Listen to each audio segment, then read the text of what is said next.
Hi. Um, Welcome to the post-lunch session. So we'll have Professor Srilaja Nair of IIT Bombay giving her first talk. And okay, so the video just disappeared. So you can basically guess what her favorite model organism is. So Professor Nair did her PhD with Professor Thomas Schilling at the University of California, Irvine, and then following postdoctoral work with Professor Pellegrini at the University of Wisconsin-Madison. She joined the Tata Institute of Fundamental Research in 2012, and from 2020 she is with the Indian Institute of Technology, Bombay. So without further ado, let me invite Professor Nair to give her talk.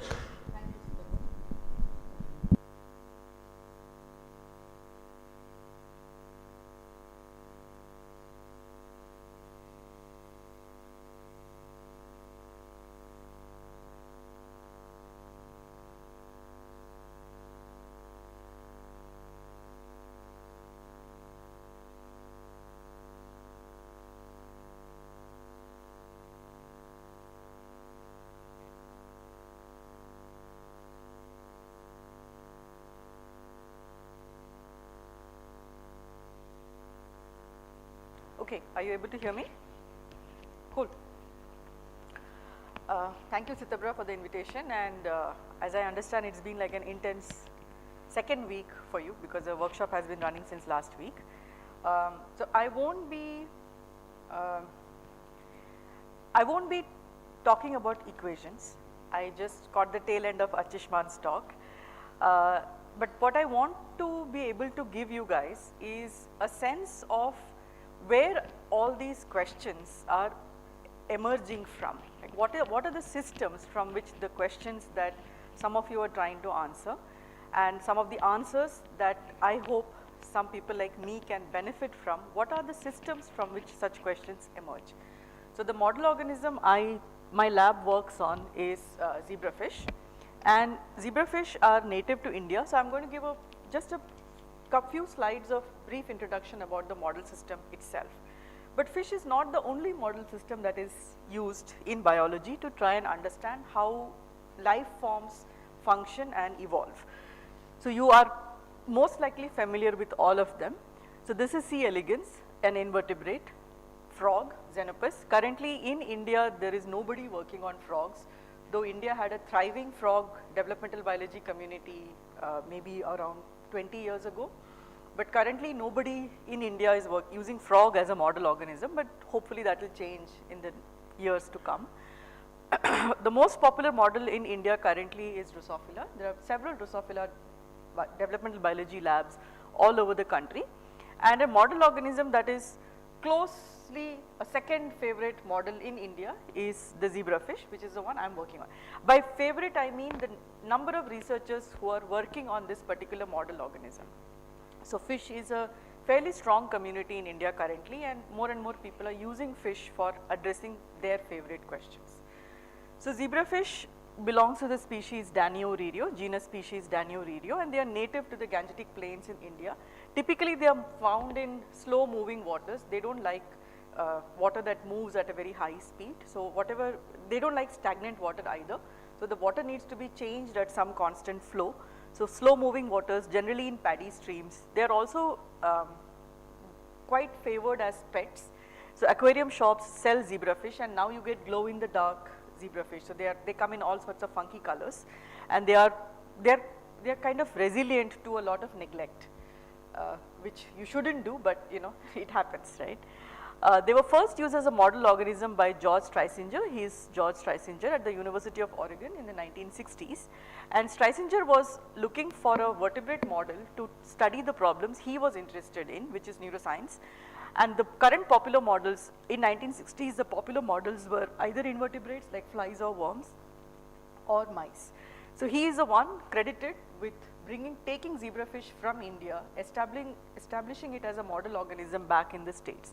By 1976, about 15 years, close to a decade after Streisinger set up the zebrafish as a model in the lab, the Russians had already sent zebrafish to space, and there are some advantages, some research questions along that, which I'll try to touch upon later. But unfortunately, Streisinger passed away. He was an avid diver and he had an accident of depressurizing when he rose back up to the surface, and he passed away sort of suddenly. And his neighbor was Chuck Kimmel. He was Streisinger's colleague, but Chuck was working on something completely different. And however, after Streisinger passed away, Chuck took on all the students and people from Streisinger's lab, and he himself started working on zebrafish as a model organism. He still does. Chuck Kimmel is Tom Schilling's PhD advisor, who is my PhD advisor. So in some sense, he's my academic grandfather. Now, we use model organisms not just because model organisms are important, but rather than have many model organisms, you need a few models where you can do certain experimental manipulations. And one of the manipulations people like to do is to try and figure out how many genes are there, what do those genes do, and a popular way to try and find out what a gene does is to break the gene, and that is by introducing mutations. So in zebrafish, there were two groups largely led by Nusslein Wohlhard in Germany and Wolfgang Drever at the Harvard Medical School. These two groups conducted large scale genetic screens. Please don't record the talk. If you require slides, I will give it to you, but do not. Okay, I saw your phone out, that's why.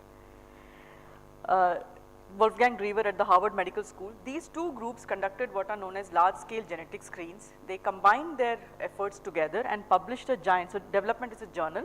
They published their entire battery of mutants that they had uncovered in a 1996 December issue, which is still the go-to Bible when you look at a mutant and you want to figure out what this mutant does. In 2001, the zebrafish community initiated genome sequencing of this model organism, and it is largely complete, though there are some pockets where we still don't know what the genome sequence is like.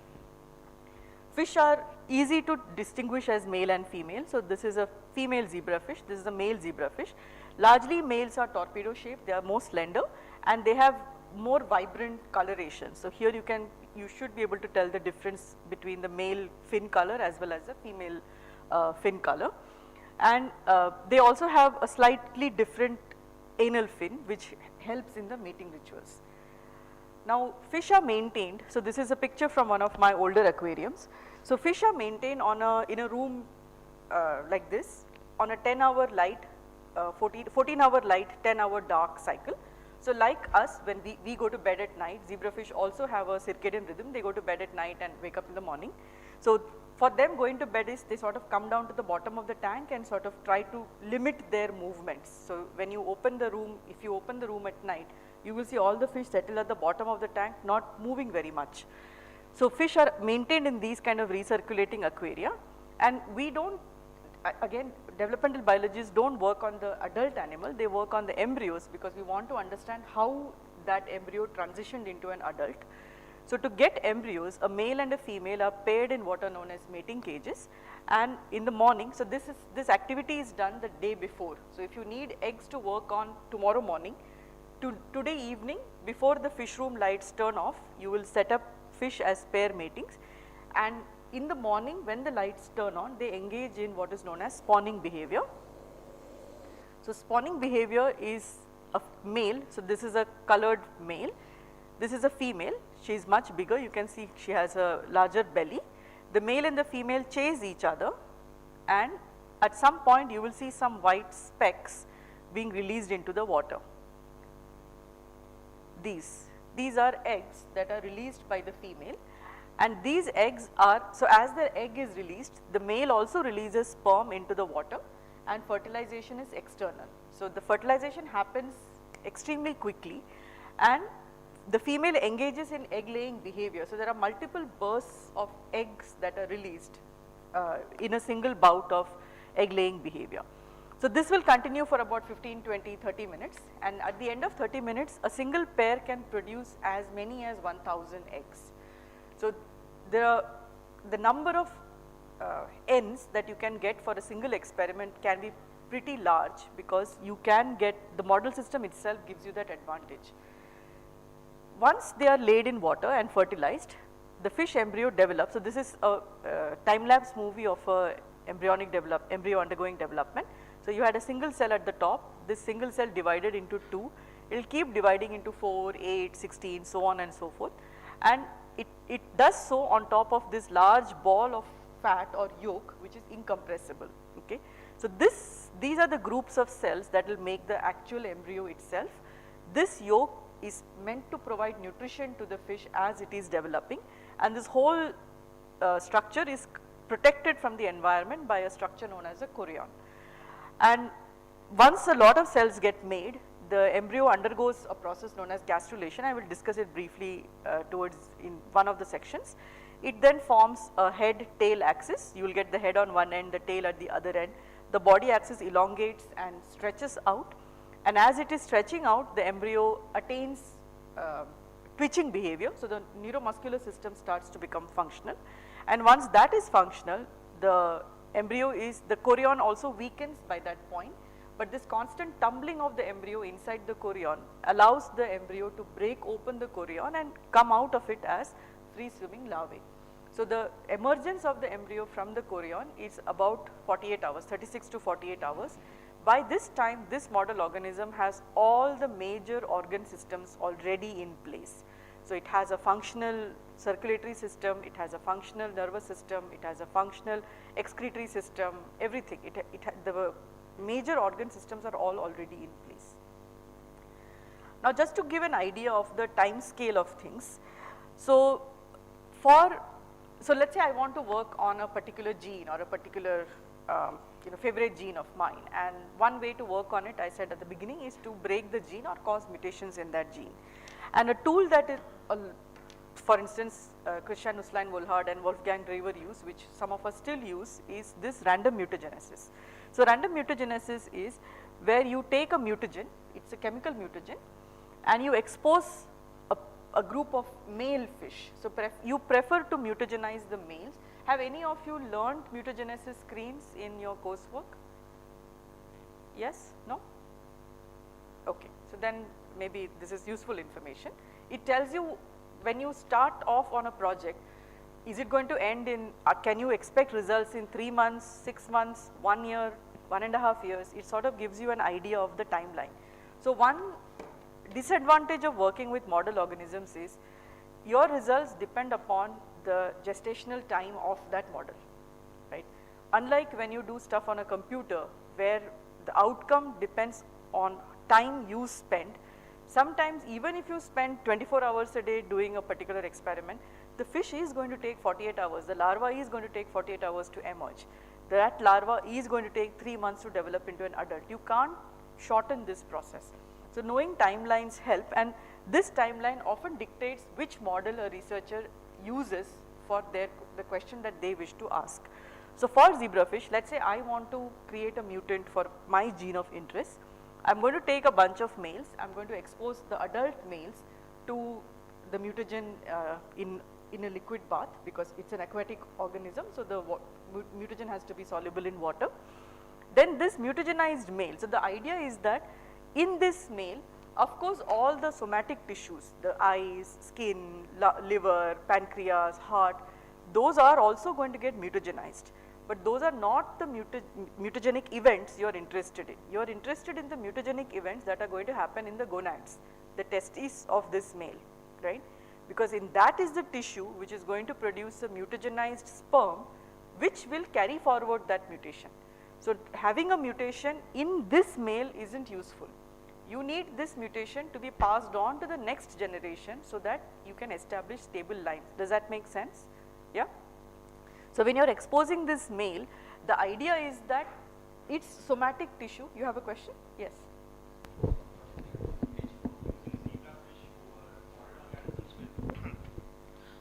With shorter gestation period. So as of now, zebrafish is the only vertebrate model with a shorter gestational period. All other models like C. elegans, Drosophila, where you can get an adult in a week, are invertebrates. So fish is a vertebrate model which has a shorter gestational time. Mouse typically takes 6 months or so, right? So that's still a long time to wait. So in this fish, its somatic tissues have gotten mutated, but its in its gonads, the germ cells have also gotten mutated, which will make the sperm. Now, in order to harvest the sperm, these mutagenized sperm, the only way, one of the only way possible is to make this male mate with a wild type female. So, the eggs are not mutagenized, the sperm is mutagenized. You will get a progeny in which half the chromosome complement is mutagenic, half is not. Yeah, they are diploid species, right?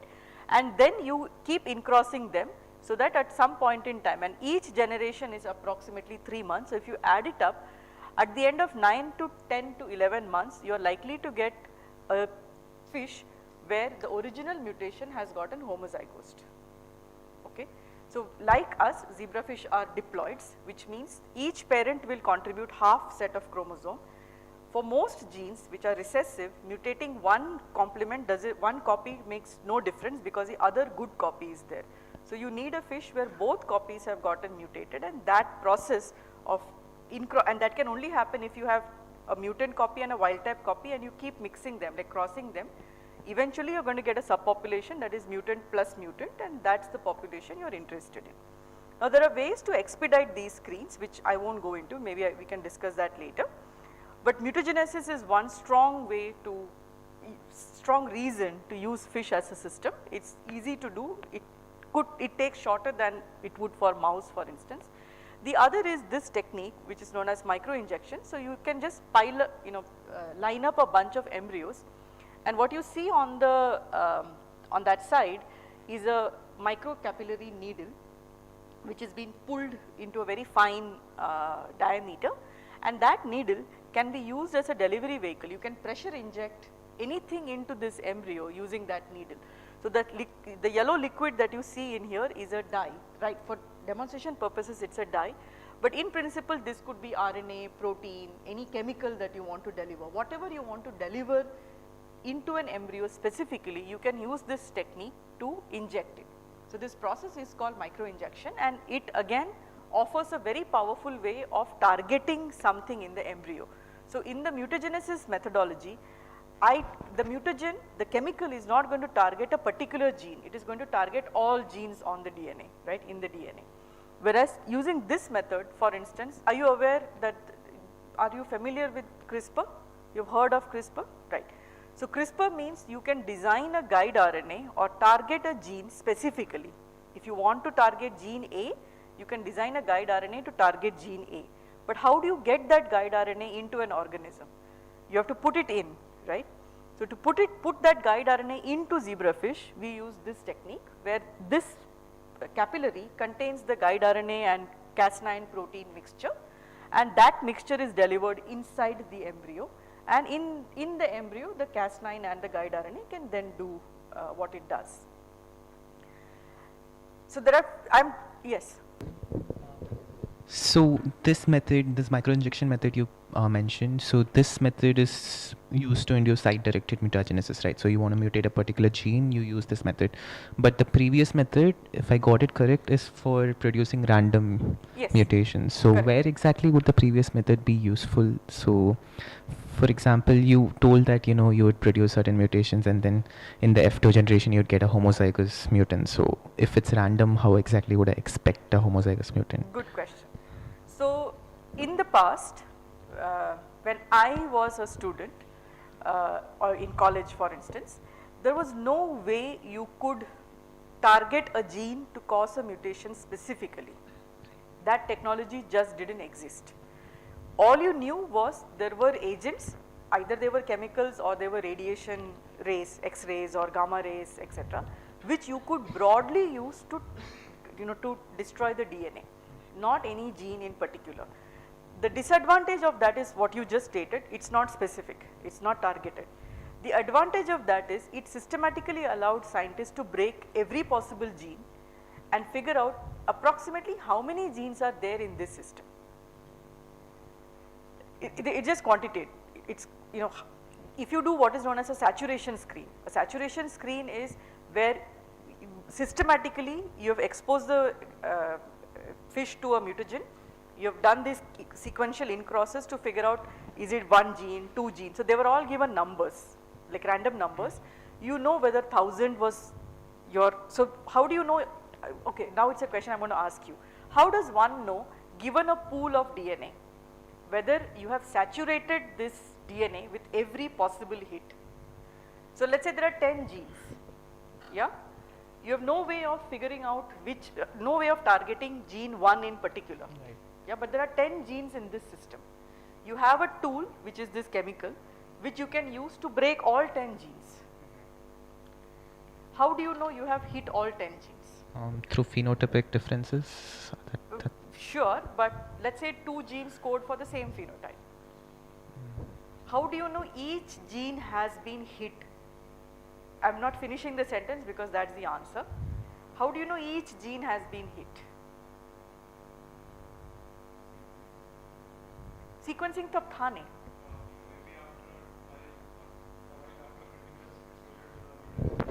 It won't basically mutate, it won't show any other functional difference in the phenotype. No. If you have hit a gene, there will be a phenotype. You cannot mutate a gene back to wild type.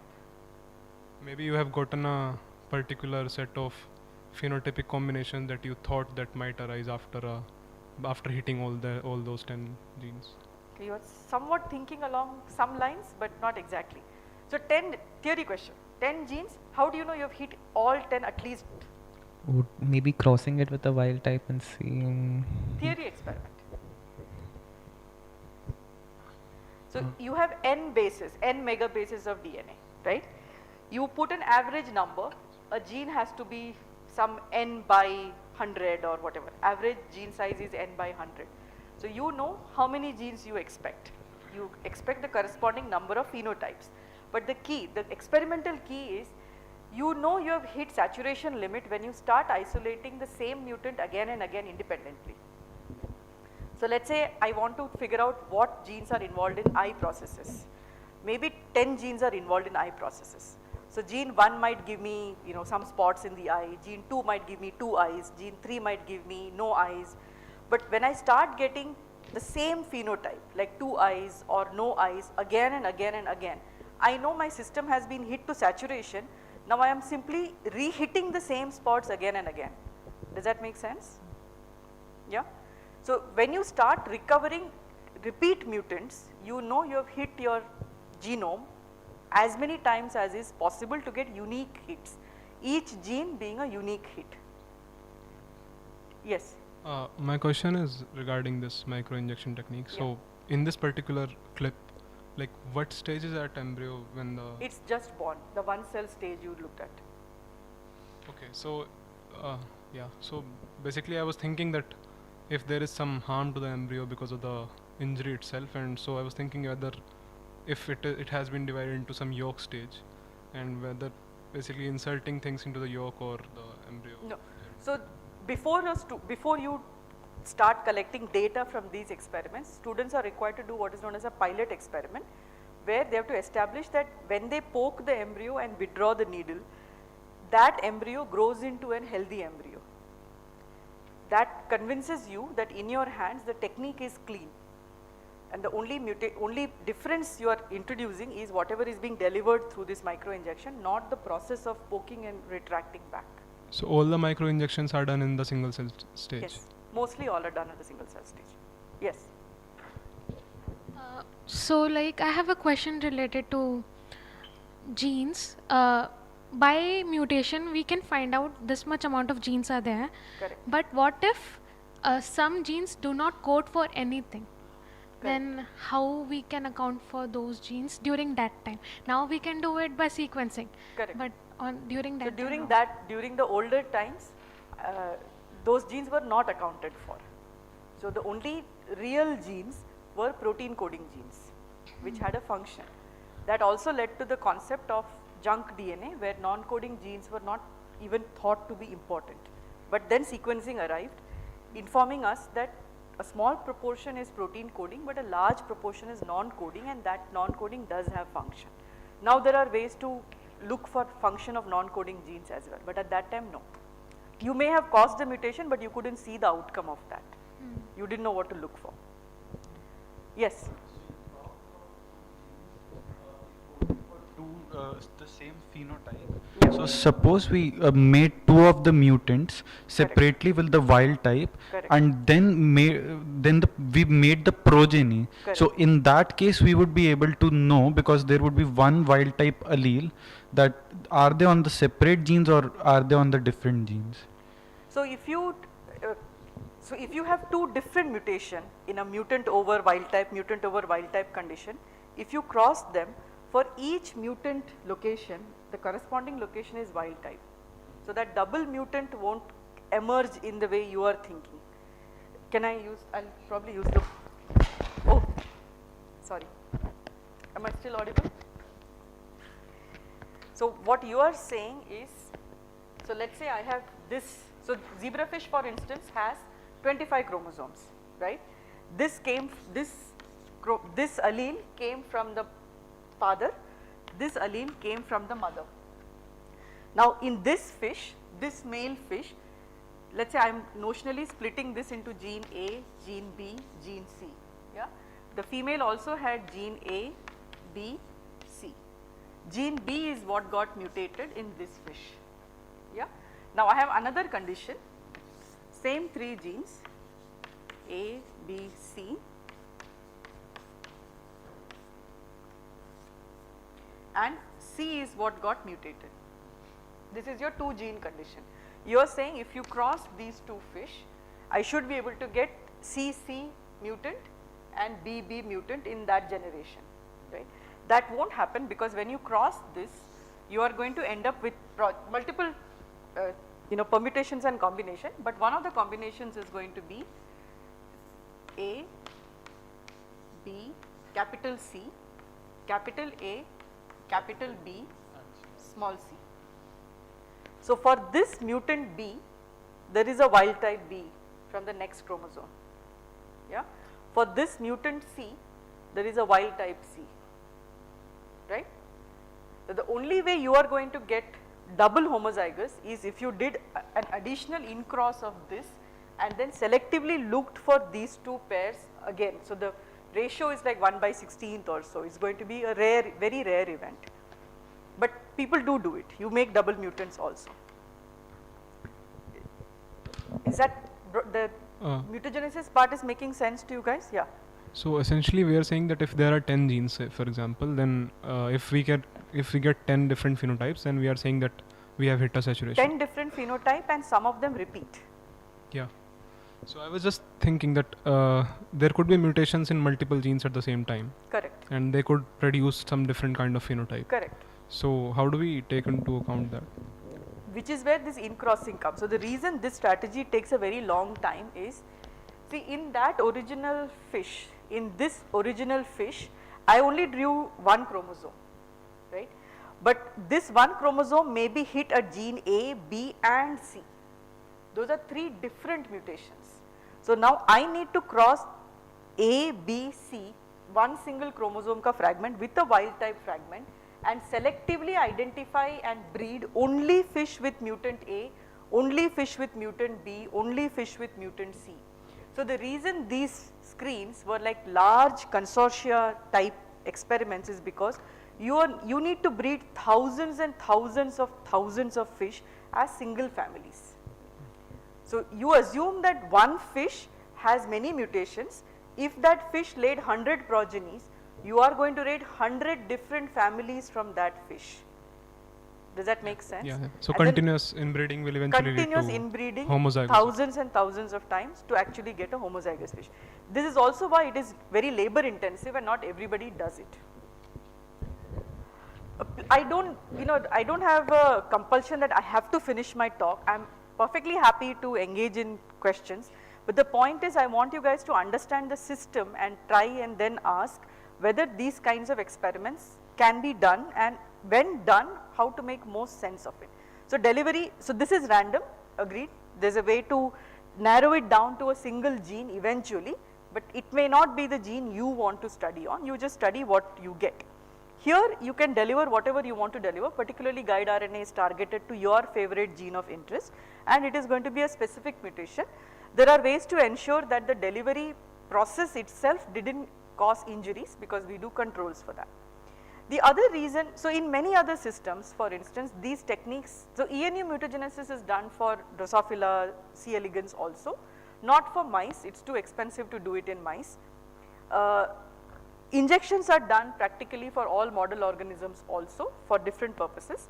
But what I am going to show next as a technique is specifically done to the best advantage in fish, and that is called creating a mosaic or a chimera. I have one story at the end where I will use both of these, chimera as well as a mosaic, to show what we have done to answer some questions.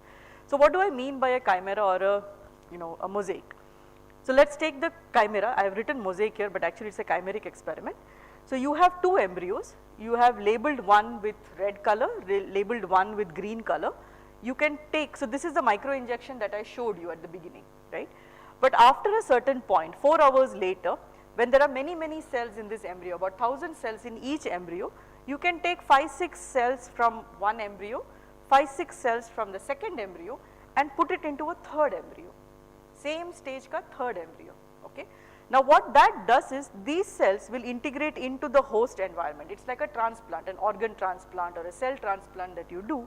You can put these cells into a normal, into any host, wild type host, and these cells will then migrate and contribute to organs and whatever cell types in this host, okay. So this is called creating a chimeric embryo, because this embryo now has cells from 3 different sources. It has its own cells and plus it has cells from 2 different donors. Now the advantage of this technique is these donors can be mutant. So for instance, if you want to ask, you created a mutant in your favorite gene, you want to ask how do cells that are lacking this gene behave in a normal context, okay. Now you have to provide that normal context experimentally. So you can take cells from your mutant embryo, put it into a normal embryo and watch these cells integrate into the normal embryo and do whatever it does. Now in order to watch what these cells do, you have to be able to do what is known as live imaging. Live imaging is, so before the movie is going to play, but before it ends, I want somebody to guess what this structure is. What is this structure?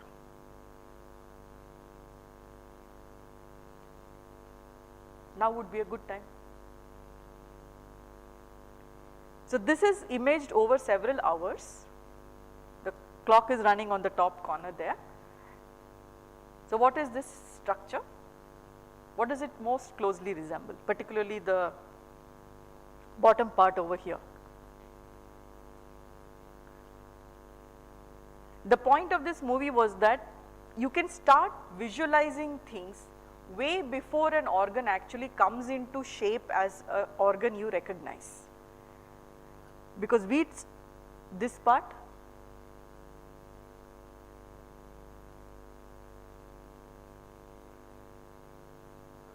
gut, one gut, anybody else? Should I freeze it at that moment? So this is again something that is unique to zebrafish.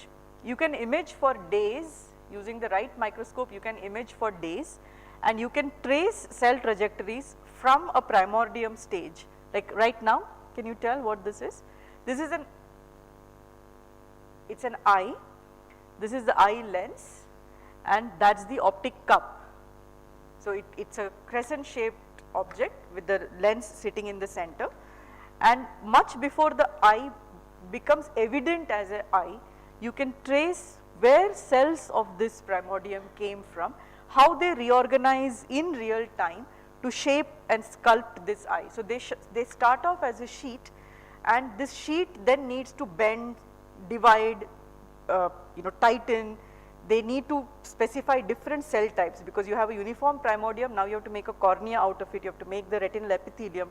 All of those decisions are happening as you are visualizing this movie in time. In this case, only the DNA and the cell boundaries are labeled, but you can pretty much make similar movies using your gene of choice. If you are interested in an eye gene, you can make 2 kinds of movies, one with a wild type embryo having this gene, one with a wild type embryo with its function missing.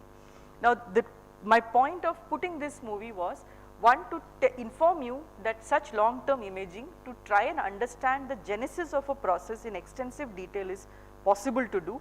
The second is this kind of, to understand this kind of movies, you require extensive quantifications of a complex process. So this is happening over several hours, not just these processes, there are other processes as well. So this is a lateral line organ. So fish are aquatic organisms. They need to be able to sense water pressure and then turn their body in a particular direction in response to that pressure. So what you are watching is a movie of a lateral line, should have looped. It's a movie of a lateral line, it's an organ in zebrafish, and as this organ moves, so this is the back of the fish, this is the spinal cord, the head is towards here, this is the tail. It deposits these small group of some 8 or 10 cells, and each of these 8 or 10 cells develop into the mechanosensory organ of the fish. So the equivalent of the mechanosensory organ for us is the inner ear, using which we sense balance. So this model, this particular line is extensively used as a model for deafness syndromes in humans, to study deafness syndromes in humans. So again, it does not have a ear the way we have a ear, but the purpose of sensing balance, stability, this organ functions, and you can understand those basic functions using this line as a model. Then there are of course systems where you can study the entire circulatory system. So the way these lines are built, I am going to pause this. Does anyone know how these lines are built? So we don't, our organs are not labeled with anything, right? So let us say this gene A is, or B is something that you want to tag, okay? This is the gene that is expressed in the cardiac progenitors and you want to tag this gene. One way to do this, the most popular way, like all of these movies that you are watching, is you have a piece of DNA. Are you familiar with transposons? You have heard of transposons? Yeah. So zebrafish also have transposons. We have transposons in our genome, so does zebrafish. You can tag transposon bits towards the ends of these genes and you inject it with an enzyme known as transposase. And the job of the transposase is anywhere in this genome, this A, B, C, D segments, it will cut, it will make a double stranded DNA cut and this piece will insert into this area, okay. Now this is again a random event. This enzyme does not know where to cut, it only will cut at recognizable ends, yeah. But when it cuts, this piece will get inserted. Now how do you then isolate this? You isolate a transgenic line by then screening these progeny. So once a hit has, once this insertion has happened, you then in-cross it, look for fluorescence in your favorite tissue. You knew which tissue you are looking at. Is it the eye, is it the heart, is it the kidneys, lung, wherever. You know which organ you want to study. You then screen these hits to try and study, is this gene now in my location of choice. And what is this middle piece that you have inserted is actually either a GFP or a M-cherry or some fluorescent reporter which is going to fluoresce, whatever color.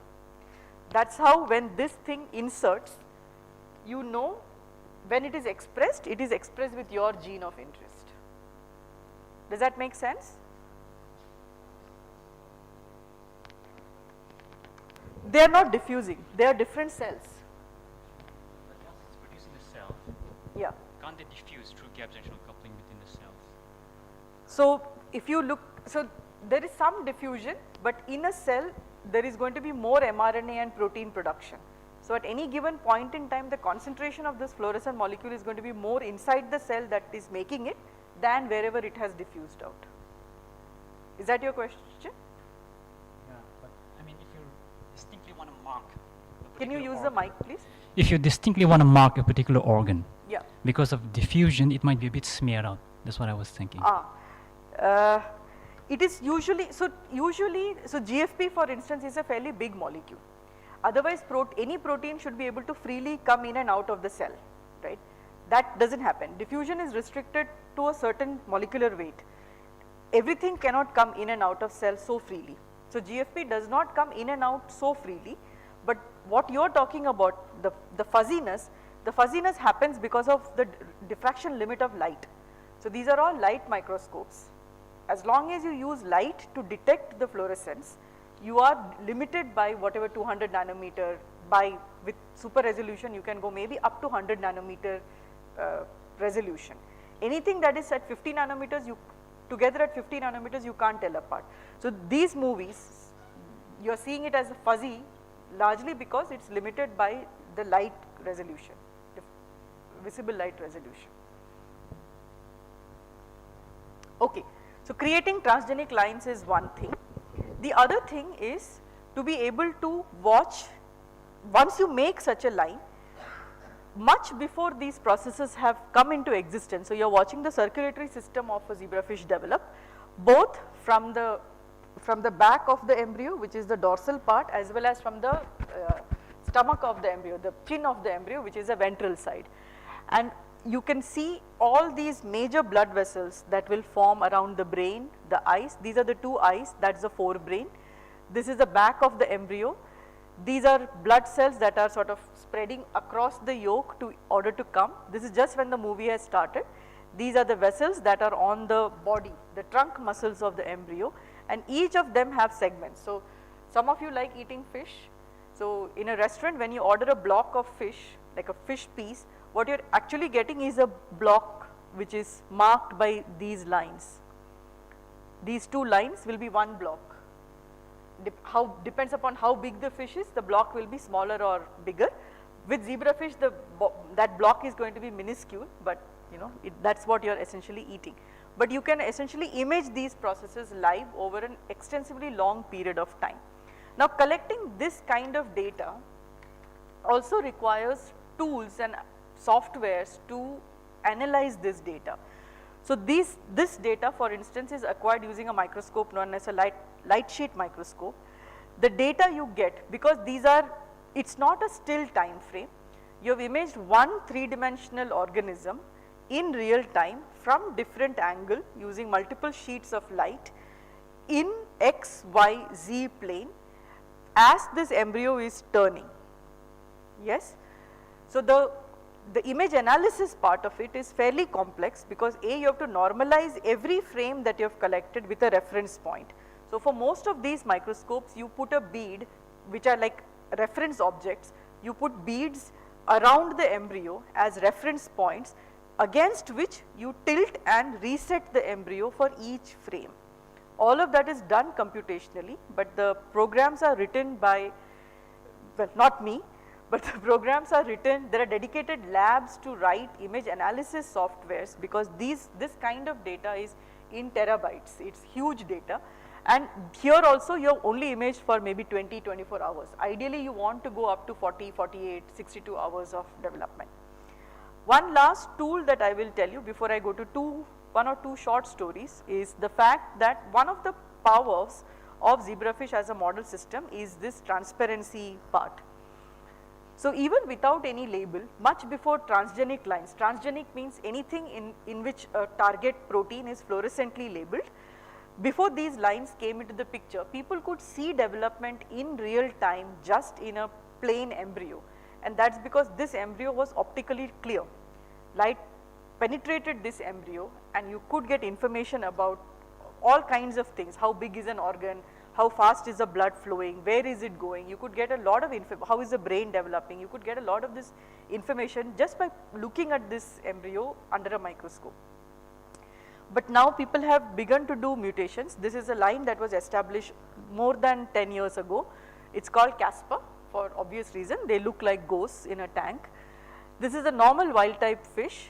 This adult fish is not optically transparent, you cannot see through the adult. You can't see through us, right? We are dense, optically dense.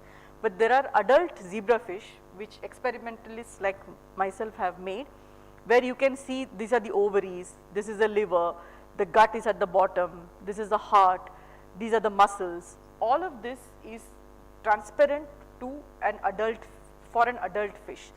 And these kinds of models are now being extensively used as tumor models.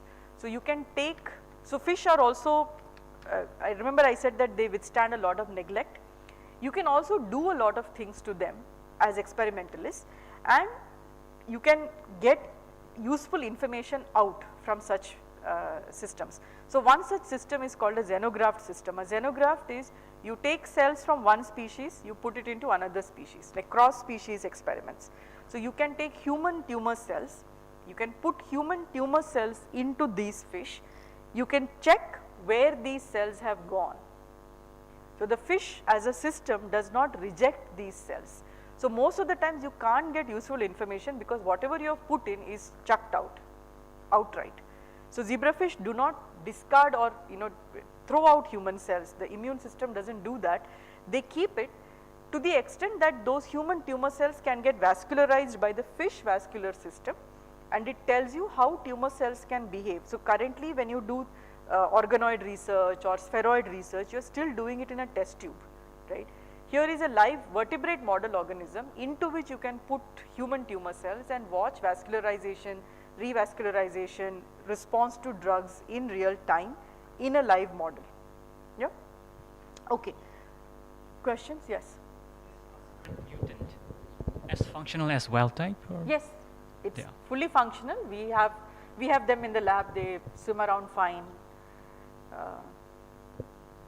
They live as long as the wild type. They are a little less fit. They will not lay as many eggs, for instance, because they are mutants after all. They are not completely wild type, right? So there is a little bit of loss of fitness to live, but they're perfectly fine otherwise. Yes.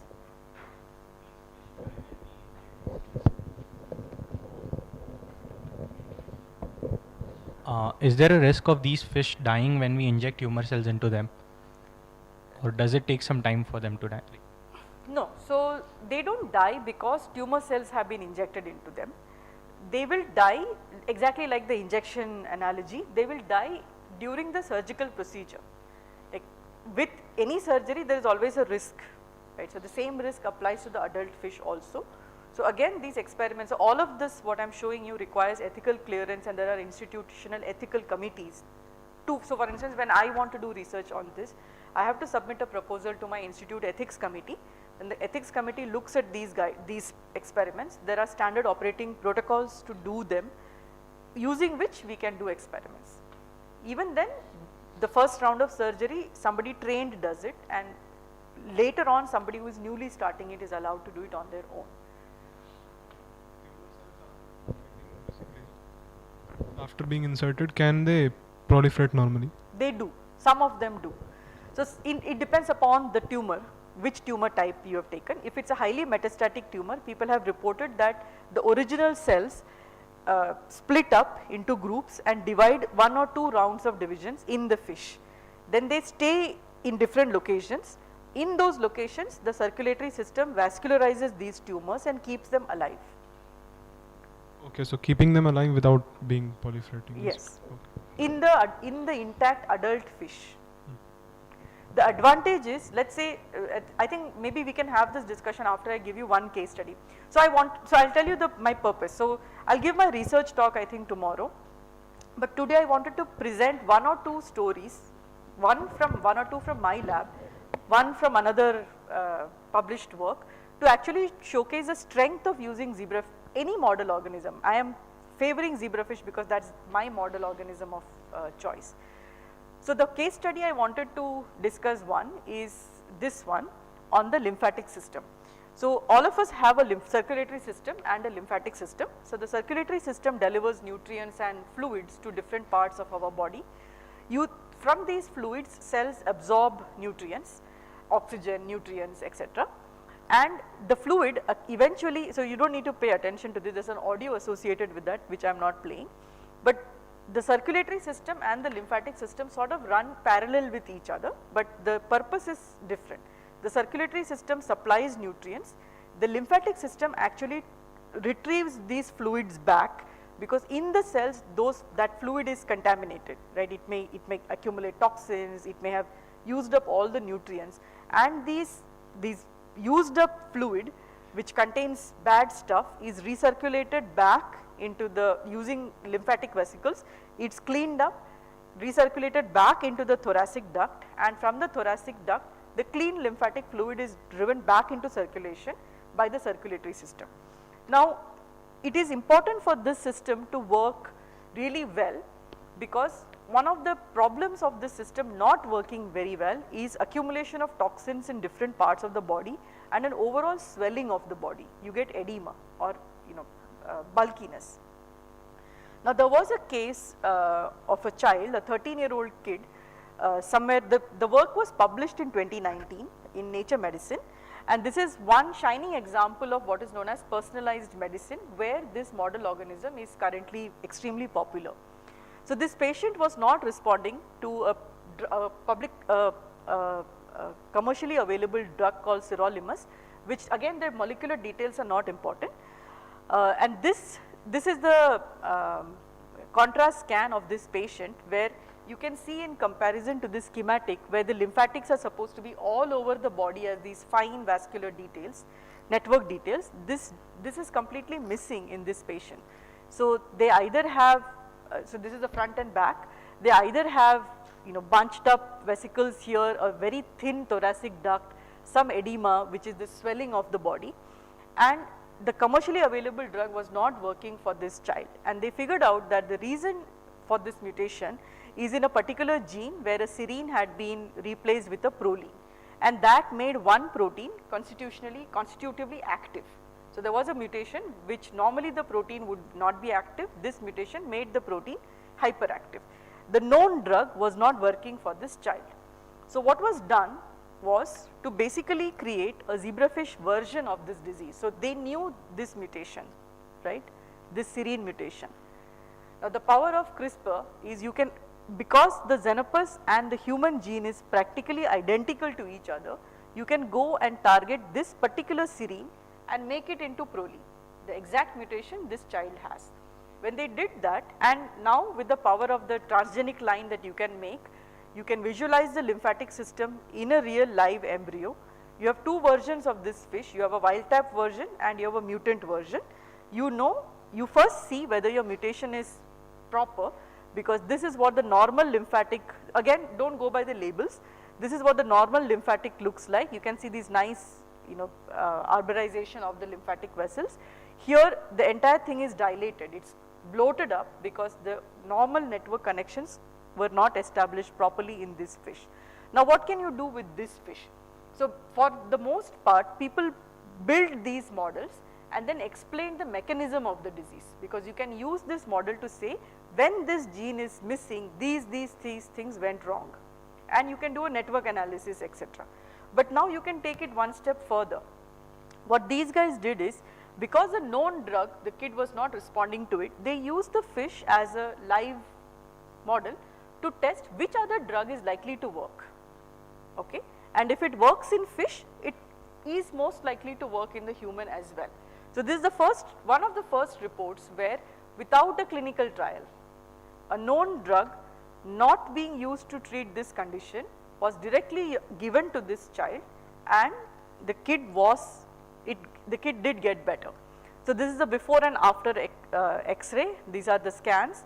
Here you can see in the thigh area, for instance, there is hardly any lymphatic vasculature, lymphatic arborization of these vessels, whereas here you are able to get nice trajectories of this lymphatics established. Now, this tells you two things. One, what works in fish, in this case at least, could directly work in the human. Second, this system is very plastic, because the kid is a 13-year-old child.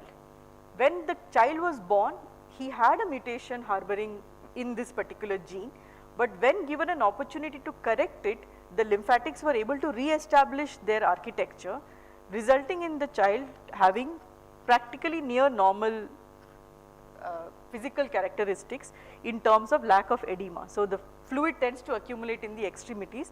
This is the child before and after the treatment. Now, this was in 2019. Since then, fish, yes?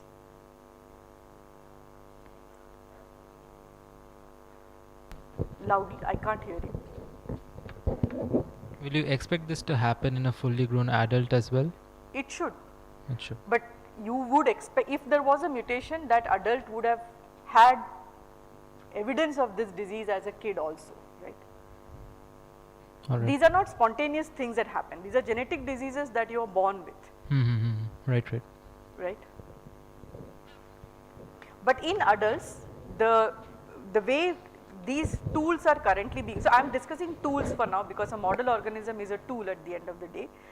Most of the time these models are used mainly for cancer biology, sometimes for cell rejection analysis, like is this cell likely to not cause problems in its environment. People or stem cell research, for instance, a lot of these models are used for that. Now I am going to switch to questions. Okay, I am going to switch to a couple of examples in my lab. One of them is, this is just a preview of what else we can use this system for. So this is the top view before the brain has fully developed. You are looking at the top view, the dorsal view of a fish. These are the two eyes, that's the brain, which is currently just a single tube but 18 somite. 18 somite is around 18 hours of development. Then this tube sort of bulges out and it bends and creates the different hemispheres of the brain, the different parts of the brain, and that process continues for about 3 to 5 days of development. But somewhere in here is an organ, is a part of the brain called the cerebellum, and much before the cerebral cortex. So when most of us think of the brain, we think of this large structure which is sitting on both sides, right? But the old brain, the primitive brain, is actually sitting at the base of the spinal cord, at the top of it, and that's called the cerebellum, and that is a highly conserved structure. So many of the things that you do without thinking, so for instance, while I am talking, I tend to move my hands quite a lot. Now I am using the podium as my shield, but otherwise my hands are sort of all over the place. But my hands don't appear uncoordinated. It's not something that I do very actively, I do it subconsciously. Like right now when I did this gesture, put my hand back, my hand didn't waver. I knew exactly where the podium was. I didn't go like this. I knew exactly where to put my hand. We walked back and forth and you were talking. Most of you must have been talking to somebody, and you take the first step, the next step and the next step without thinking. When you're climbing up and down stairs, you more or less know where your foot is supposed to go even without actually thinking about it. So all of those are functions done by the cerebellum. So any activity that you don't put conscious thought into, for the most part, is controlled by the cerebellum. And loss of cerebellum function results in a large group of conditions known as ataxias. So these are two species. One is the dog, and there is no muscular defect with the dog. The muscles are perfectly fine. It's a coordination between the brain and the muscle that's the problem. That's ataxia. Here, for instance, touching your nose repeatedly, these are some things we take for granted, but for individuals with ataxia, this is a hard activity to do. When you're sitting in a bus or a train or a car or a taxi, when you have light poles that go by, and many of you will notice that your eyes automatically track one light pole, comes back, tracks one light pole, comes back. So that response is called an optokinetic response, and it's an indicator of how well your cerebellum functions, because when your eye tracks one pole and comes back, your eyeballs are not searching for the pole. It knows exactly where to stop, right? Now that's a functional cerebellum outcome. Now the reason these defects are interesting to people like me is because ataxias in general have no treatment. For cerebellum defects, people live with these defects. There may be some palliative care possible, but otherwise there are no solutions. So we would like to understand these diseases in some detail, and that involves building some models in a model organism. For us it is zebrafish. So we have built a model, we have a new version of it which I will show you in the next slide. This is a chamber, and this is mimicking the light poles being tracked. So the dark and light bars are these light poles, and the idea is to put a fish, which is the zebrafish, into this chamber, and in that chamber this fish the fish ka eyes are on both sides, right? So you are making it face head on, and these light and dark bars are circling around it, and if its optokinetic response is good enough, then it is going to manifest that in the eye movement. So these are the eyeballs of the fish. This is a pin, the reflection of this scroll that's happening over here, and this is an experiment done by us in the lab. You can track these eyeballs. So there are two distinct movements. One is the movement and the reset. So the eyeball has to reset, right? It tracks, reset, tracks, reset, tracks, reset, and it does it over and over again. It depends upon how close the bars are placed. So for us also, our vision, there is a limit to which we can distinguish two bars that are moving fast. It depends on how far apart those bars are and how fast they are moving. So again, so it's called the visual field. I'm not going into details of it, but fish also have a visual field. And in this movie, for instance, you will find at some point in time, the eyeball movement, it keeps flicking faster and faster, and after a point it gives up because it's breached its resolution, it can't do it anymore, so it sort of just gives up, it resets. So we also do that, we blink.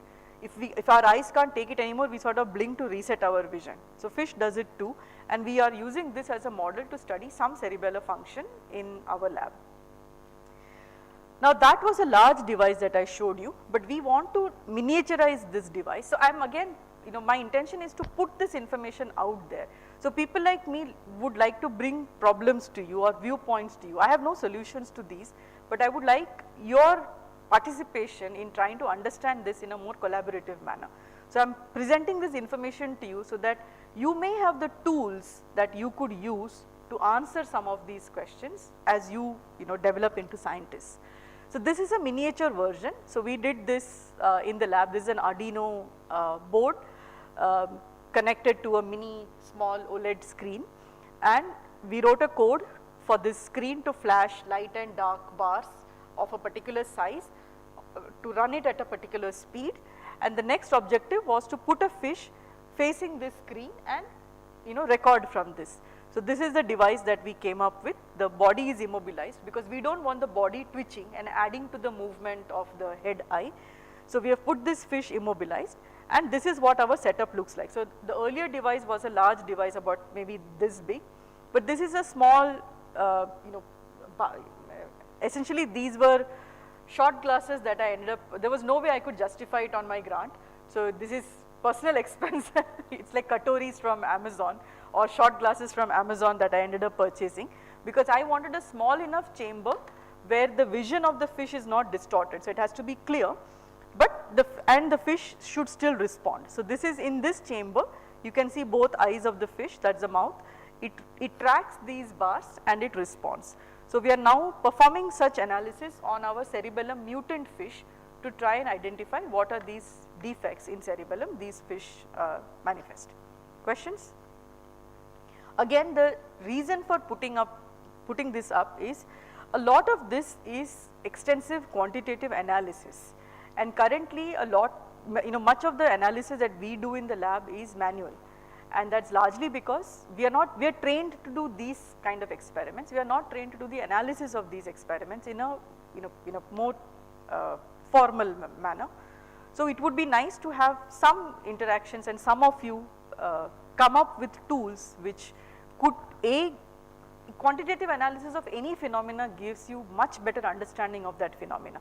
So right now I can qualitatively describe what the fish is doing, but I want to be able to quantitatively tell how good its cerebellum function is. The direct readout of that is many drugs that are prescribed for neurodegenerative conditions, they cause, one of the background defect is loss of cerebellum coordination. So a lot of Parkinson's patients who have tremors, they report that once they take medicines to reduce the tremors, they sometimes phase out. They can't, their eyes stop focusing at a particular area or a particular point on the screen, or they lose coordination. And earlier they would fall due to tremors, now they fall because their brain can't judge the distance between the steps. So there are background problems of taking neurodegenerative medicines that are meant to manage neurodegenerative conditions. One of them is a big gap in our understanding how these drugs, which are intended to correct cerebral cortex disorders, actually affect the cerebellum. So if we develop systems like this, a more quantitative understanding of systems like this, these could be used to a priori assess, is a drug likely to have cerebellum consequences, is it going to act on the cerebellum, If so, how badly is it going to act? And can you reduce dosage but take 2 drugs simultaneously? Maybe that is better. So those questions currently can't be answered. It can't be answered in a cell culture system. It needs a live model, and this is one such model. Okay, yes. Is the movement of mouth is associated with eyes, or No, it's just no. So that's the way the fish breathes, because normally the fish would breathe using its gills, Right. So the gills are on either sides of the fish. We have tried to keep the gills free, but when the gill moves out, we also breathe like that, no, mouth versus nose. Yeah. So the same thing the fish does. When the gill swells up, its mouth automatically opens and closes. So that's a normal breathing pattern. Yes.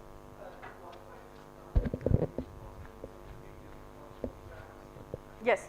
So the eventual hope is that we will put recording electrodes and record when the fish is demonstrating these behaviors, which is where our, we have some traces of these. So for instance, this seems like a easy thing. So when we started these experiments, again I am now putting problems in front of you guys.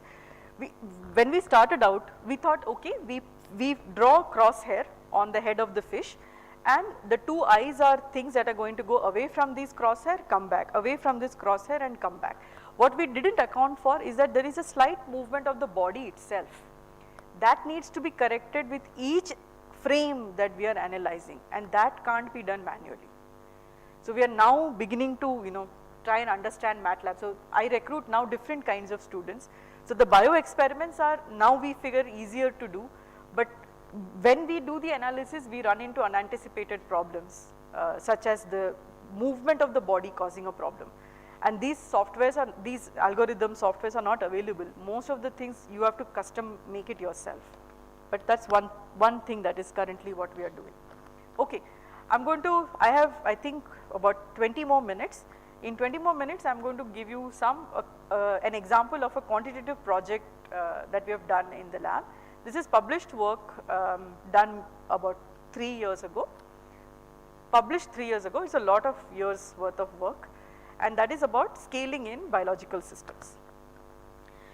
Now, you may have come across these terms. So scaling is when something grows in proportion or out of proportion to the rest of the system.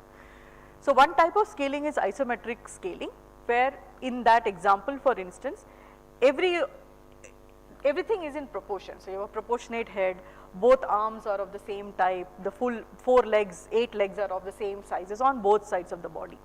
On the other hand, in the middle picture, you can see that one of the claws is much larger than the other one. So this is a male versus female fiddler crab example, where one part of the organ grows disproportionate to the rest of the body of the animal. And scaling happens in our body as well. So that's the brain versus the heart versus the different sizes of a human being. Now the reason we got interested into scaling is because we were interested in the phenomena of how cells move.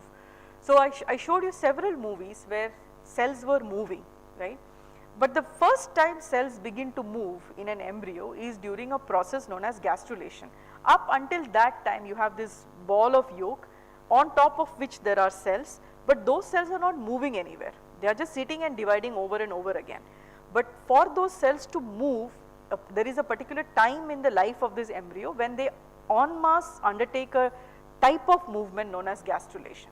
Now before I come into gastrulation specifically, I am going to give you 3 examples of movement in general, okay. So this is, are any of you from Bombay besides Amitabh? No? So I am born and raised in, you are from Bombay? You are currently living in Bombay. But have any of you traveled in a public transport system? Yeah. So this is Bombay trains, and growing up, much of my college life, I was part of this crowd, okay. It's chaotic, you're yelling across to friends on either sides, nobody has any idea where anybody is, but at the same, by some hook or crook, we would all manage to get down at the same station and then find each other and move on, right. It is extremely chaotic, but it works. I cannot say I've ever gotten lost in the Bombay public transport, okay, it works. This is the China Beijing subway. where it is still chaotic with some order. So there are two lines of people wanting to get in, it is still, there's push pull going on, and there is a stream of people from the middle that's coming in.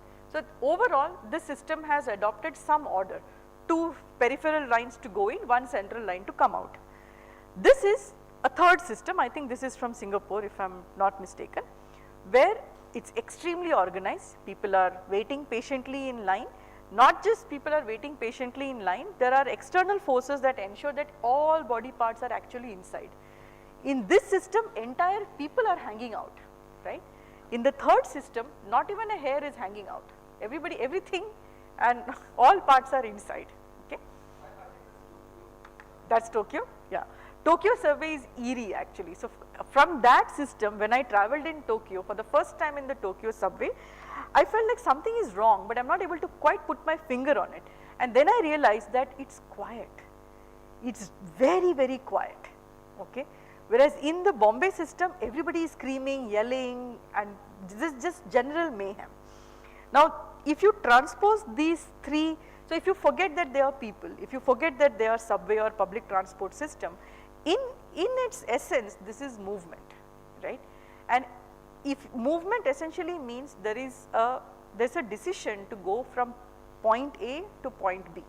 It could be people taking those decisions, it could be neighbors of people taking those decisions for them just because of crowding, or it could be more organized where there is enough space, it is an active decision of movement from point A to point B.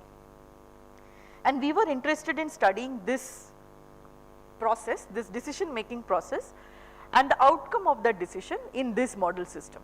So this is where you had this 1 cell, 2 cell embryo, it divided many, many times, set up this ball of cells, then this ball of cells began to migrate or move, and it set up the head.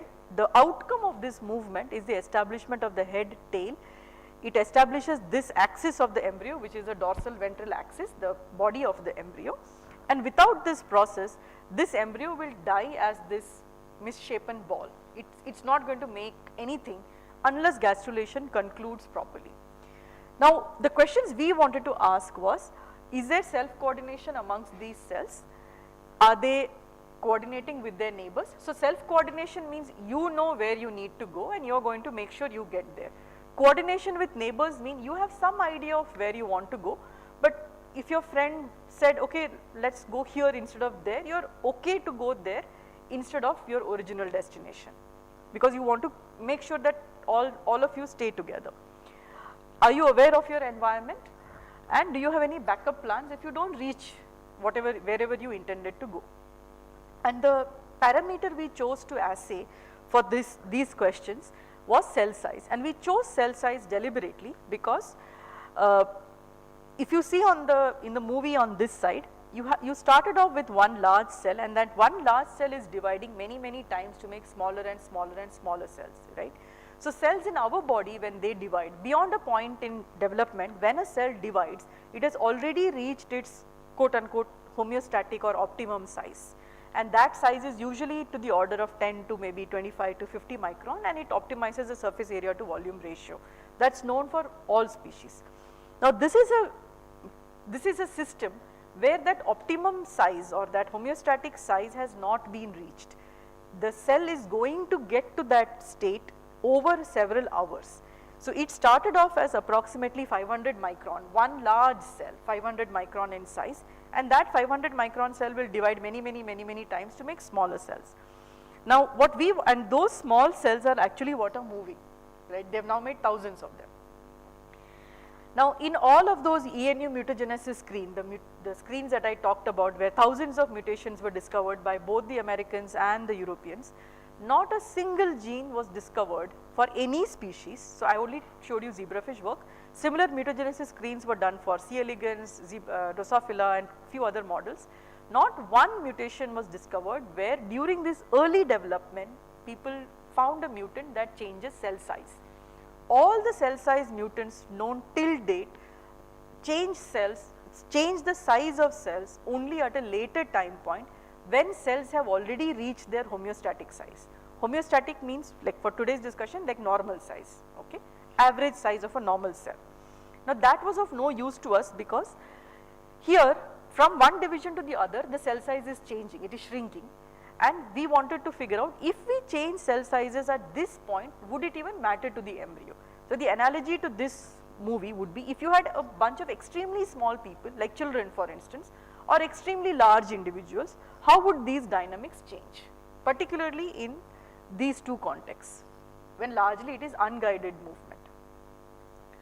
Now there were tools people had already established, other systems had already established where it was shown, this is in plants, it is a cross section of a plant, 3 conditions where you can create what are known as tetraploid and octoploid embryos, and what this means is that normally the DNA content of a cell is diploid, you have 2 copies, one from each parent, 2 DNA copies, one from each parent, but you can double, triple that number to make tetraploid and octoploid embryos, octoploid cells. And it had been shown that as ploidy changes, so this trait is known as ploidy, having more DNA in a cell is known as ploidy, and as you increase ploidy, the size of these cells increase. So you can see these faint borders, each faint border is much bigger than what is over here. So cell size is known to increase with the amount of DNA the cell has. There is also an animal example where these are Drosophila embryos, and Drosophila embryos undergo a segmental body plan. So if you watch a fly, the same segment will repeat over and over again. In that segmental body plan, if you have one stripe composed of n cells, and if you decrease the size of these cells, you will get the same stripe area, but now with more cells. Does it make sense? Yeah. So the overall area is conserved, whether you pack it with 2 cells or 4 cells, that changes. So you can have 4 small cells spanning the same area or 2 large cells. Yeah. So that was also known. And our question was, so when we started on this problem, nothing was known about this system. So we first went about characterizing this system, and we figured out that from this 1, 2, 4, 8 cell condition, by the time it makes thousands of cells, cell size actually changes, but that change is an ordered change, it follows some power law. What we, again numbers are not important, but cell size shrinks with time. So from a 64 cell to about 1000 cell stage, cell size decreases, it decreases with some power law, and to date we do not know what is this parameter this embryo is sensing to proportionally reduce in size. So it is not arbid, if it was arbid we would not get this phenomena, right. So it is an ordered phenomena, but how does a bunch of cells decide that they have to shrink 2 times the next cycle, or 1.7 times the next cycle, or 1.3 times the next cycle? We do not know, till date we do not know. We know the phenomena happens, but we do not know how. Then experimentally we generated 2 conditions, again details are not important, so I will not discuss them. We made 2 conditions. So our normal condition is a diploid condition, 2n copies of DNA. We decided that we are going to either remove 1 copy of DNA or add in an extra copy of DNA to make either n. So normal is 2n, we are going to make either n or 4n cells. Yeah, cells containing n copy or 4n copy of DNA, and compare them with the 2n copy of DNA. Okay. Now these are not just cells, these are embryos that we are making. So our advantage was that we had a living organism, a living vertebrate organism in which we had manipulated cell sizes. I am not showing the data, but in these 2 conditions, this condition is made up of smaller cells, this condition is made up of larger than normal cells because the ploidy had been increased. And what I want you to be able to tell is, this is a normal embryo, the normal 2n condition, one of them is haploid, one of them is tetraploid, both of these embryos are defective, okay. And if you look at a slightly earlier stage, this is before that development concludes, both of them look practically identical. If I did not tell you which was haploid, which was tetraploid, it would be hard for you to tell which embryo had smaller cells, which embryo had larger cells. So this made us realize that for these systems, they have a ideal condition, which is this 2n condition and the size associated with that 2n condition. What they are sensing is a shift from that center. In one condition it is too small, in one condition it is too big, but the outcome is the same. So all they are sensing is they are not at the optimum size. The exact magnitude of deviation on either side, they do not really care. Yeah? Does that make sense? Yeah.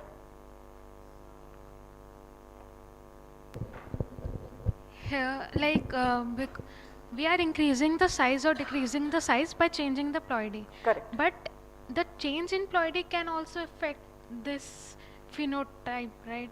Why? Because nuclear content is increasing. So we did, good question.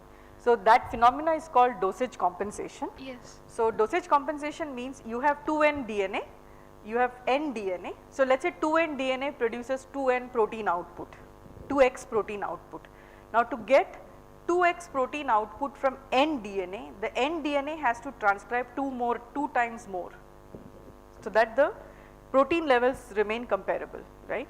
Or when you have 4n DNA, it has to transcribe at half the capacity to get 2x protein output. So we checked that, and in these embryos dosage compensation is robust, which means there is no change at the protein level. Okay. So that was the one of the first things we checked, but good question. Oh, yes.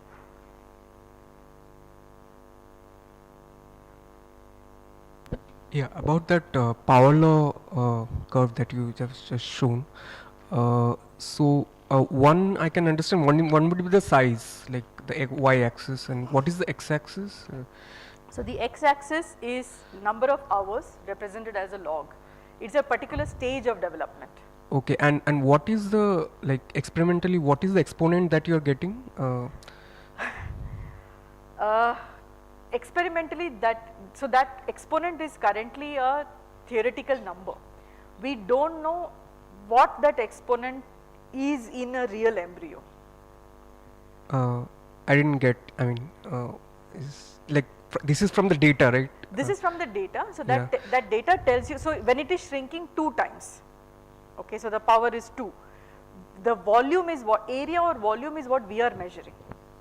So when I have x volume at time 0, and when I am sequentially, the cells are dividing, I am asking how is x shrinking as a factor of 30 minutes or 1 hour or 1.5 hours. So when x shrinks by half, I don't know why it chooses to shrink by half and not 1.5 times or 0.75 times. Okay. Like if I have this room and I kept partitioning it into smaller and smaller and smaller pieces, I must have some logic that I want to partition it into 2 equal half or 4 equal half or 8 equal halves, right? Yeah. Now I might choose to partition it into 2 based on number of people in the room. Right. Now I have no idea for the embryo, I have that logic of n number of people need to fit into 2 different halves of the room.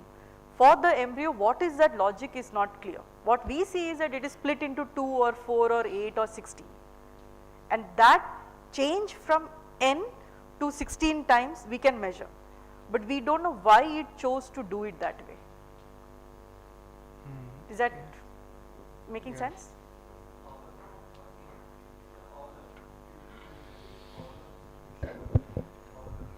Power law relation. It's a power law relation. It is shrinking with respect to something. We don't know what is it. We know volume is shrinking. Now we don't know it is shrinking with respect to what and why to that extent.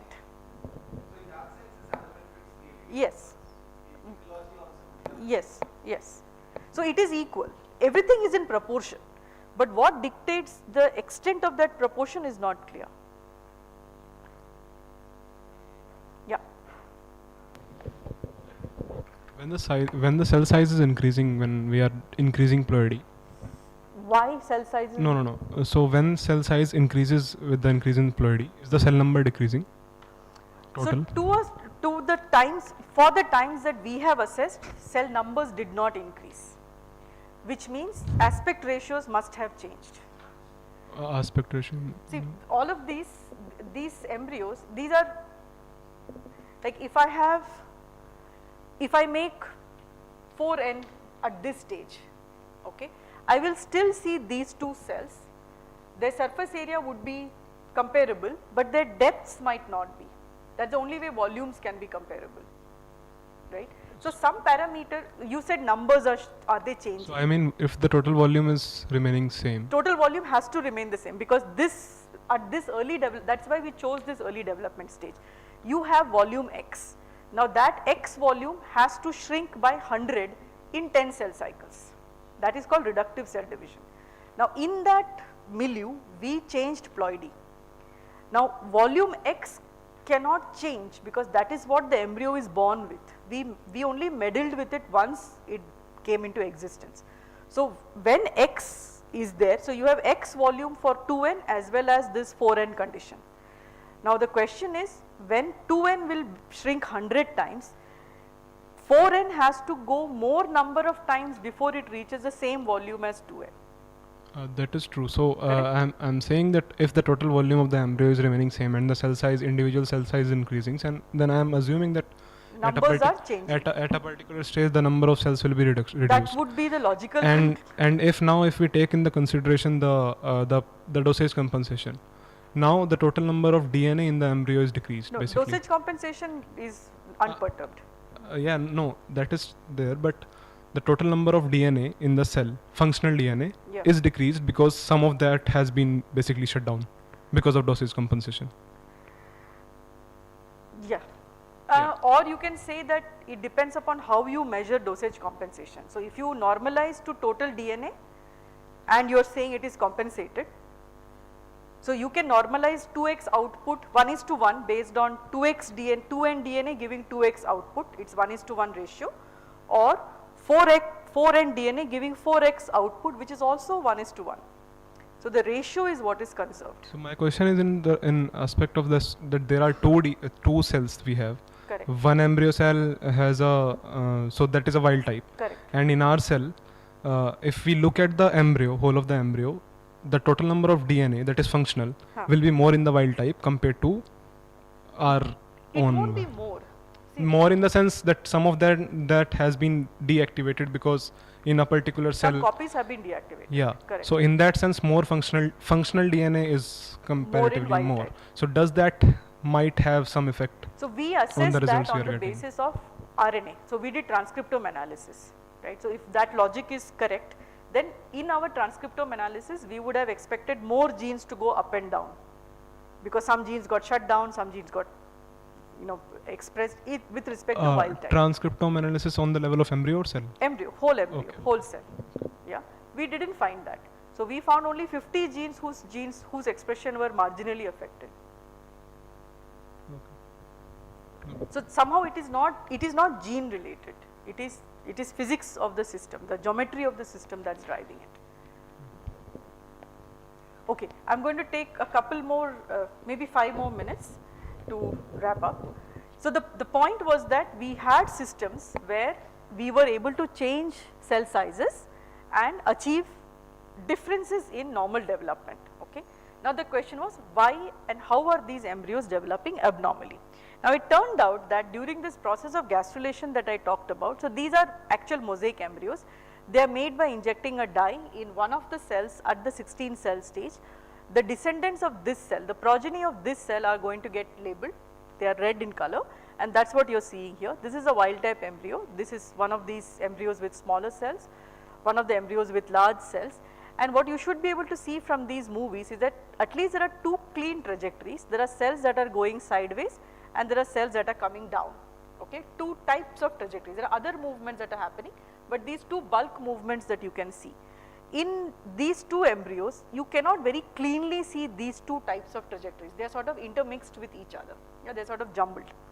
Now, you can quantitatively analyze these movie tracks and what that told us was, in the small cell condition or the large cell condition, cells are actually traveling the same distance. Yeah, they are also traveling it at more or less the comparable speeds, but at any given time, their instantaneous displacement is much lesser. What that means is that they must be wandering all over their place because their distance over displacement trajectory ratio is not 1. So the real world analogy to that is, if I wanted to go from here to the exit, I can either walk in that straight line or I can zigzag between these chairs and try to reach there. But if you freeze me at any given point in time, I am going to be farther away from the exit than somebody who walked in a straight line and went there. Yeah, that's what you're seeing here. Yeah. Now, is this a property that is endogenous to these cells? And that's where the second type of experiment comes into picture. You can now take, remember I showed you these chimera experiments earlier. These are my two experimental conditions. The red condition is my normal type size cells, the green condition is my abnormally sized cells. I can put them in a normal host, and now I have two different experimental conditions sitting in a third host, a third embryo, right? And I can watch these movements again in real time over an extended period of time.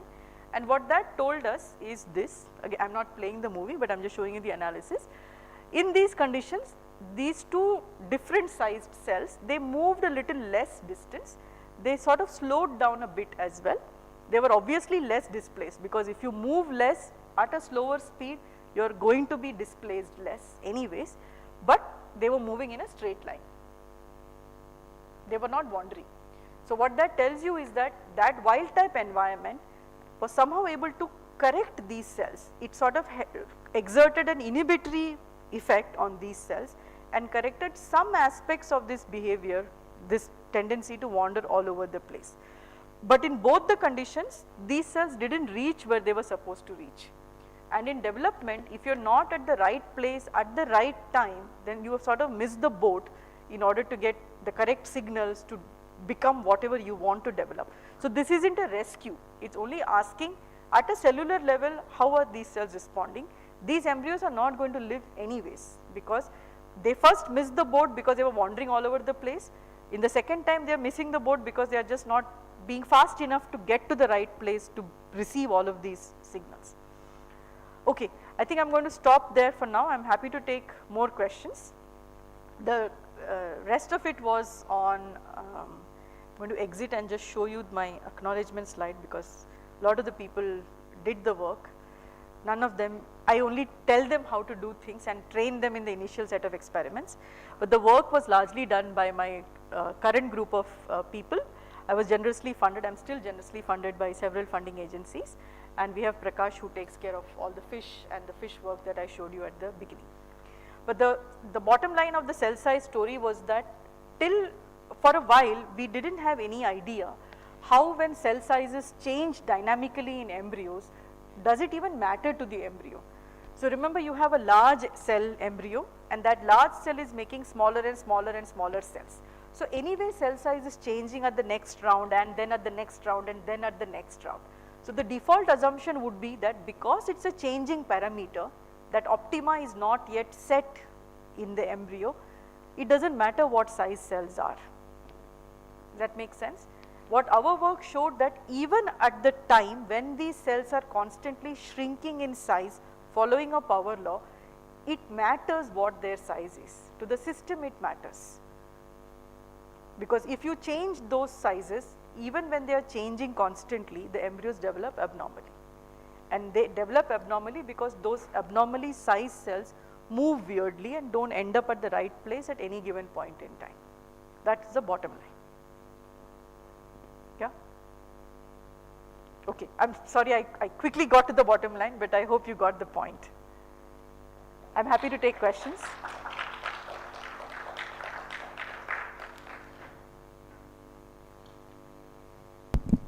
Yes. Yeah. This is related to my colleague Soumyadip's question regarding that power law, the scaling. Can't you extract the exponent from the experimental data? We have extracted the exponent. I see. It's a number, right? 2 or 1.3, something like that. But what does that number correspond to in the embryo? Like what we want to know is when it says, sorry, I'm trying to get to that slide. What we want to know, we know the exponent. It's easy to calculate the exponent. Yeah? For every stage, the exponent is slightly different. It is 2, so the exponent shrinks with time. So it is 2, then it becomes 1.7, then it's 1.3, it keeps changing. But what is that 2? Is it, because what we have measured is overall size of the yolk, size of the cell, and the how it shrinks. So So if it had x volume, it became half x or 1/4 x or whatever with time, and then there is an exponent to it. But how does it know it should shrink by 2? That's not clear to me even now. So you don't have a theoretical model for this yet? Okay. No, the only theoretical model we have built, we have talked to several people, we are still working on it, is this model where this isn't a model of the exponent as such, but it's more to know you started off with something that was uniform. You have a single cell and that single cell divided many times. Just by, without knowing anything else, one might expect that should forever result in equal size cells. Somehow it doesn't happen.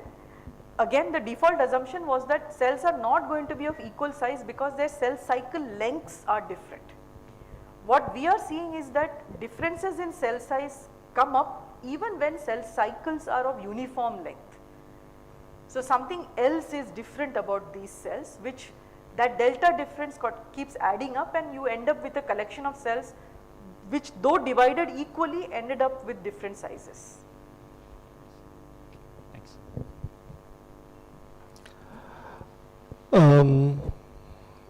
Yes. Yeah. Yes. So this power law relation holds for other animal models also? No one has tested it in other animals. We are the only group. So it's not still like not universal, I can't say that. Okay, so let's take the example of Drosophila, right? So the Drosophila embryo, this question is not possible to be asked.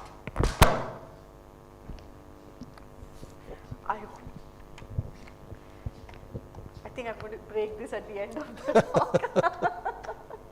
So the Drosophila embryo is an ellipse. It has one nucleus, and this nucleus in this bag, it keeps dividing many times. So this is a syncytium, right? So there is one cell of a fixed size, and in that cell nuclei divide many times. So this scaling question you can't ask here because no reductive division is happening, right? In the frog example, so the frog is one cell like this. It splits this way. So in the fish, so again, it's in some sense a good question to ask because it tells you why these questions. So the question you pick, whether you can answer it or no, is entirely dependent on the model you choose. So in zebrafish, you have that single yolk and then a cell sitting on top of that yolk. The advantage of this system is this object can't be compressed. This is an incompressible object, the yolk. It's too rigid, okay? But you can divide here, up here, and make many cells. What the frog system does it, instead of partitioning the yolk into one giant ball like this, the yolk is distributed all over the cell, okay? What that does is, when this cell is dividing, when it encounters the bulk of the yolk, the furrow, the cleavage furrow which is going in, it encounters a resistance to divide. So it is slowly going to come down all the way, but by the time it comes all the way down to split this into like one football split into two half footballs, the second furrow starts orthogonal to it like this. So you now have a mixture of half completely divided cells, where the top half, because it has less yolk, will divide quickly, the bottom half will always remain partially undivided. So if you now take, let's say, this one cell as an example, the one half of it has a nice rigid boundary, the bottom half of it doesn't have a rigid boundary. So you can't clearly demarcate for quantification purposes where this cell's boundary is. That problem doesn't exist for zebrafish. Every cell's boundary is clearly demarcated. So when you ask, has this been shown in other model systems? That's practically not possible. Okay, thank you. Okay, in view of the time, let's break now. Let's thank Professor Nair once more. There's coffee outside, and please be back here at 4 o'clock for an online talk by Professor Philip Miney of Oxford.